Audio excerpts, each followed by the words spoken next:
Pertanggal 19 Februari 2024 jumlah kasus DBD di Sumsel mencapai 1.497 orang, serta 13 orang diantaranya meninggal dunia. Hal ini disampaikan oleh Kasih Pengendalian Penyakit Menular atau P2PM Dinkes Sumsel Muyono.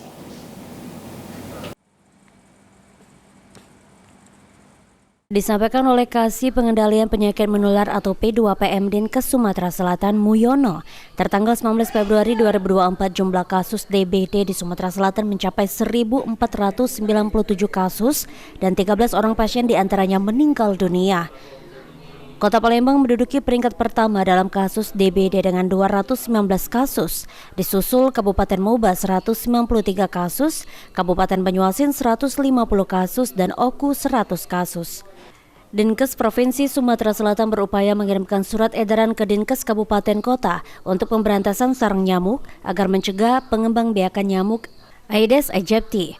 Sampai hari ini kasus DBD di Sumatera Selatan sudah kita temukan 1.497 dengan kematian 13 orang.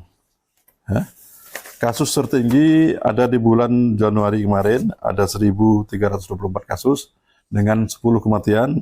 Sedangkan di Februari ini sampai tanggal 19 ini ada 173 kasus dengan 3 kematian.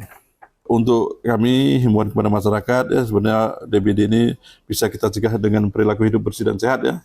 Dan salah perilaku hidup bersih dan sehat ini kalau untuk nyamuk penyakit DBD bisa dengan pemeriksaan sarang nyamuk tadi ya, bisa melalui fisik 3M, bisa biologis ya dengan ikan tempalo, bisa juga dengan kimiawi ya dengan larvasida.